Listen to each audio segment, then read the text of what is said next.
अस्सलाम वालेकुम। आज हम पढ़ेंगे इको 403 का लेसन नंबर 23। टॉपिक हमारा है इकोनॉमिक ग्रोथ। आपने जो भी पॉइंट्स वाले क्वेश्चंस हैं उन्हें अच्छे से तैयार करना है और ये सारे ही लेक्चर इम्पोर्टेंट हैं। तो आप क्या करें, आप पेंसिल लेकर एक दफ़ा आप लेक्चर सुन लिया करें। शॉर्ट लें, आपकी मर्ज़ी है। लॉन्ग लेक्चर लें जो VU के रिकॉर्ड है, आपकी मर्ज़ी है। उसके बाद क्या करें, आपने पूछा था कि फाइनल टर्म के लिहाज से बता दें टॉपिक। तो ये सारे ही लेक्चर बहुत इम्पोर्टेंट है। मैं इसका पेपर दे चुकी हूँ और इसमें मेरा A+ ग्रेड आया था। तो हम टॉपिक स्टार्ट करते हैं। Policies to increase the saving rate, reduce the government budget deficit, यानी कि गवर्नमेंट का जो बजट में उसे खसारा हो रहा है उसे क्या किया जाए, रिड्यूस किया जाए। Increase incentives for private savings, यानी कि जो प्राइवेट सेविंग्स हैं उन्हें हमें क्या करना चाहिए, उन्हें इंक्रीज़ करना चाहिए। Reduce capital gain tax, corporate income tax, state tax as they discourage saving, यानी कि जो भी सेविंग्स को क्या करते हैं, डिस्करेज करते हैं, जो भी टैक्स उन्हें हमें क्या करना चाहिए, रिड्यूस कर दें किसी पॉलिसी के through.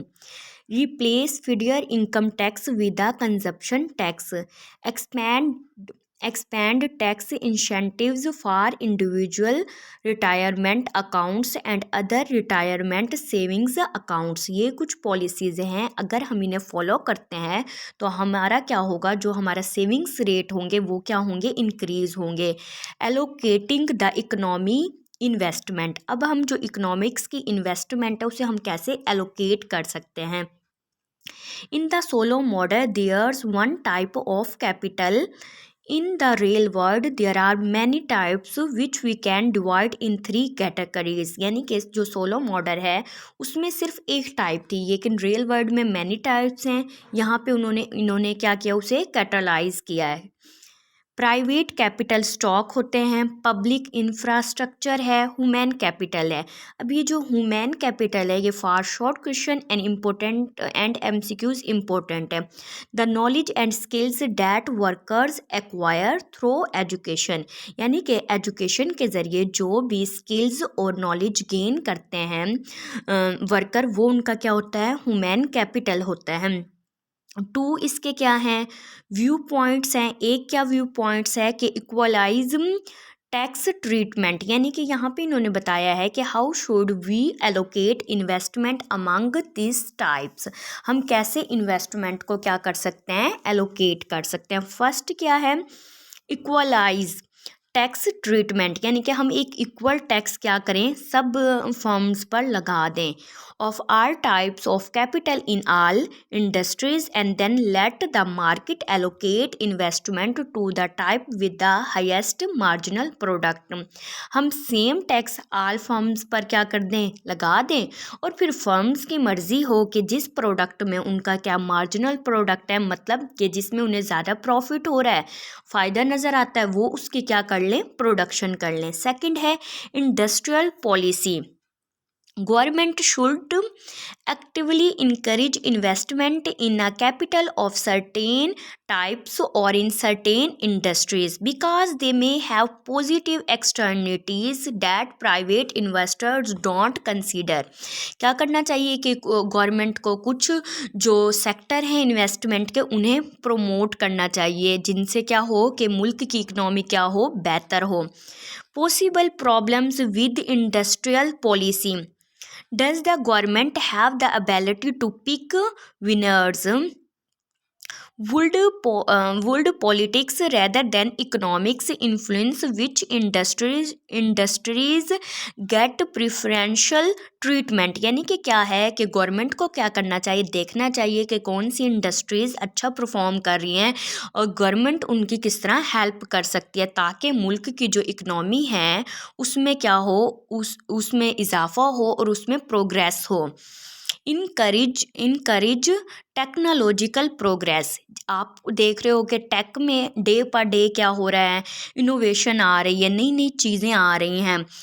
Patent laws encourage innovation by granting temporary monopolies to inventors of new products. Tax incentives for research and development, grants to fund basic research at universities, industrial policy, encourage specific industries that are key for rapid take।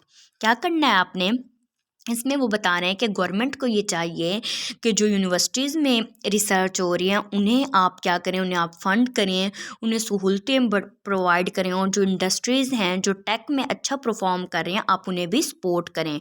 Growth in prices, confronting the solo model with the facts, solo model status stat exhibits balanced growth, many variables grow at the same rate, solo model predict Y यहाँ पे income को show कर रहा है, Y over L, L show कर रहा है आपकी रैबर को, एंड के ओवर एल, के शो करता है कैपिटल को, grow at same rate, so that K over L should be constant, this is through in the real world, solo model predict real wage grows as same rate as y over l while real renter price is constant. Convergence, solo model predicts that other things equal, poor countries should grow faster than rich countries. If through, then the income gap between rich and poor countries would shrink over time and living standards converge. In real world, many poor countries do not grow faster than rich ones. अब इसमें इन्होंने ये बात की है कि अगर हम देखें तो क्या होता है, जो एक है यानी कि जो डेवलप्ड कंट्रीज़ हैं और जो डेवलपिंग कंट्रीज़ हैं, डेवलपिंग कंट्रीज़ क्या करती हैं, ज़्यादा तेज़ी से प्रोग्रेस करती हैं, लेकिन ये सेम हर मुल्क में नहीं होता। कुछ ममालिक में ऐसे भी होता है जहाँ पे काफ़ी मसाइल की वजह से जो प्रोग्रेस होती है वो क्या हो जाती है, स्लो हो जाती है। नेक्स्ट इन्होंने हमें यहाँ पे बताया है कि when the solo model really predict is conditional convergence, countries converge to their own steady state which are determined by saving, के एक मुल्क की क्या सेविंग है, उसकी क्या पॉपुलेशन ग्रोथ है, एंड एजुकेशन और आबादी और उसकी सेविंग्स का उसकी मुल्क की डेवलपमेंट पे मेन क्या होता है, इफेक्ट होता है। Factor accumulation with production efficiency, अब ये 2 पॉइंट्स हैं, this is very important for MCQs and short question. 2 reasons why income per capita are lower in some countries, के कुछ मुल्कों में क्या है पर कैपिटा इनकम क्या है, लो है, उसके जो 2 रीज़न क्या है, मेन है। डिफरेंसेस इन कैपिटा पर वर्कर, यानी कि ज़ाहिरी बात है फिज़िकल और ह्यूमन जो वर्कर हैं वो एक दूसरे से डिफरेंट हैं, उनकी हेल्थ के लिहाज से भी वो डिफरेंट हैं। कोई ज़्यादा मतलब हेल्दी होगा, सेहतमंद होगा तो वो अच्छा परफॉर्म करेगा अपने वर्क को। कुछ क्या होगा, ह्यूमन कैपिटल मतलब उसका नॉलेज ज़्यादा है, उसका एक्सपीरियंस ज़्यादा है। Difference in the efficiency of production, यानी कि एक जो अमल है जिससे प्रोडक्शन हो रही है उसमें भी फ़र्क होता है। एक ये सिटी टू सिटी वेरी करता है और कंट्री टू कंट्री भी वेरी करता है। जैसे फॉर एग्जांपल एक जो वो है कोई इंडस्ट्री है कपड़ों की, वो और तरह के कपड़े बनाएगी, उनकी और एफिशिएंसी है, और दूसरी जो इंडस्ट्री है उसकी और एफिशिएंसी होगी। स्टडीज़ क्या कहती हैं इसके बारे में, बोथ फैक्टर्स क्या हैं, are important. Countries with higher capital per worker also tend to have higher production efficiency, यानी कि जिनके पास क्या होता है, कंट्रीज़ के पास ज़्यादा कैपिटल होता है, उनकी जो प्रोडक्शन एफिशिएंसी है वो भी क्या होती है, हायर होती है। Explanations, production efficiency encourages capital accumulation, capital accumulation has externalities that raise efficiency, यानी कि जब कैपिटल एक्यूमुलेशन होगी, कैपिटल को हम यूज़ करेंगे, पैसों को, उससे हम क्या करेंगे, हम डेवलपमेंट पे फोकस करेंगे, हम मशीनरी लेंगे, हम वर्कर्स को अच्छा पे करेंगे, तो फिर हमारा जो प्रोडक्शन का प्रोसेस है वो क्या करेगा, ग्रो करेगा और हमारी प्रोडक्शन भी अच्छी होगी। A third unknown variable causes cab accumulation and efficiency to be higher in some countries than others। वो कह रहे हैं कि एक थर्ड फैक्टर भी है जो क्या है, अननोन फैक्टर है। जाहिर बात है बहुत सारे फैक्टर्स होते हैं किसी भी प्रोडक्शन प्रोसेस में। Endogenous growth theory in Solow model sustained growth in living standards is due to tech progress. The rate of tech progress is exogenous, while endogenous growth theory is a set of models in which the growth rate of productivity and living standards is endogenous. A basic model.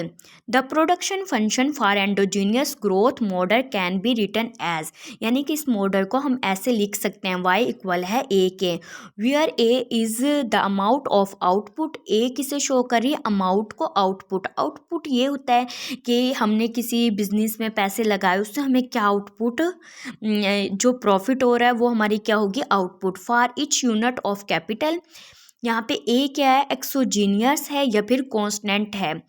की difference between this model and Solow model is that MPK is constant here while dimensions in Solow model. यानी कि इसमें क्या है, basic model में क्या है कि हमने इसे MPK को क्या हमने फ़र्ज़ किया कि ये कॉन्स्टेंट है, जबकि जो सोलो मॉडल था उसमें क्या होता है, इसमें कमी वाक़या होती है।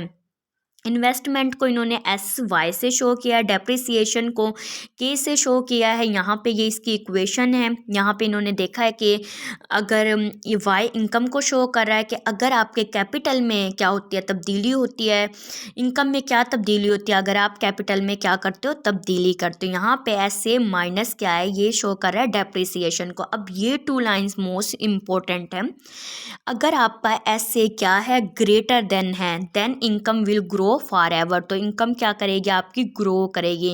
And investment is the engine of growth. Investment क्या है, इंजन है ग्रोथ का। जाहिर बात है अब जितनी इन्वेस्टमेंट करते हैं उतना ही आपका बिजनेस क्या करता है, ग्रो करता है।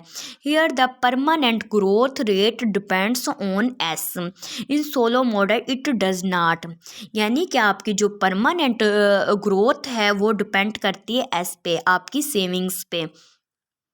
Does capital have dimensioning returns or not? Yes, if capital is narrowly defined, perhaps not with the broad definition of capital। यानी कि जो हमारा कैपिटल है, क्या इसकी वैल्यू में कमी आती है, इसकी सप्लाई में कमी आती है, वो कह रहे हैं नैरोली हम देखें तो यस आती है, अगर ब्रॉड डेफिनेशन देखेंगे तो नहीं।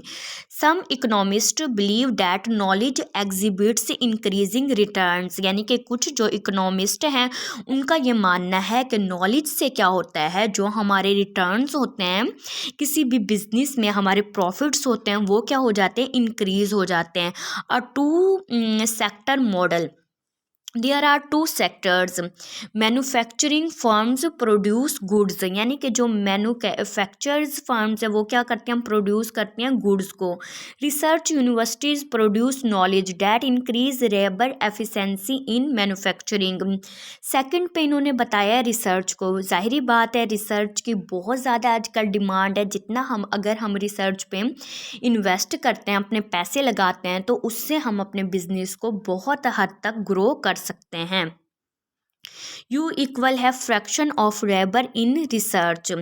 मैन्युफैक्चरिंग प्रोडक्शन फंक्शन को यहाँ पे शो किया इन्होंने, ये आप देख लें इक्वेशन। रिसर्च प्रोडक्शन फंक्शन को इन्होंने शो किया है। नेक्स्ट इन्होंने हमें बताया in the states that manufacturing output per worker and the standards of living grow at rate delta E over EGU। Key variables हैं, यहाँ पे इन्होंने बताया कि वेरिएबल्स क्या शो करें। एस शो कर रहा है affects the level of income but not it's grow rate. You आपका शो कर रहा है affects level and growth rate of income. 3 factors about research and development in the real world. First क्या है, ये भी आपका आ सकता है शॉर्ट क्वेश्चंस में। Much research is done by firms seeking profit, यानी कि जो ज़्यादातर रिसर्च की जाती है वो इसलिए की जाती है कि हम ज़्यादा प्रॉफिट कैसे कमाएं। Firms profit from research because new inventions can be patented. Third इन्होंने बताया innovation produce externalities that reduce the cost of subsequent innovation, यानी कि क्या होता है इनोवेशन से आप क्या कर सकते हो, आप अपनी प्रोडक्ट में वैरायटी ला सकते हो, आप ज़्यादा प्रोडक्ट्स बना सकते हैं।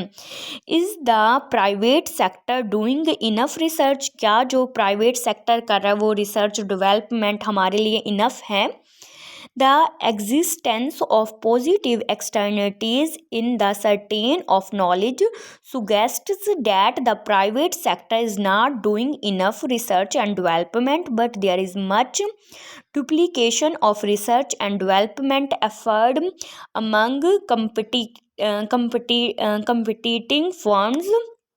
The social return to research and development is at least 40% per year है, यानी कि जो भी हम डेवलपमेंट में उसमें इन्वेस्ट करते हैं रिसर्च में, हमें 40% क्या हो जाता है, रिटर्न हो जाता है। This may believe government should encourage, government को क्या चाहिए कि वो क्या करे, वो इनक्रीज करे रिसर्च को। जिस तरह रिसर्च होगी टेक में, न्यू इन्वेशन होगी, तो फिर उससे क्या होगा, प्रोडक्शन का जो प्रोसेस है वो इम्प्रूव होगा। आपने क्या करना है, आपने लेक्चर सुनने के बाद आपने इसे अच्छे से बार बार कंसेप्ट को पढ़ना है और आपने इसे 2 से 3 दफ़ा लेक्चर को क्या कर लेना, अच्छे से रीड कर लेना है।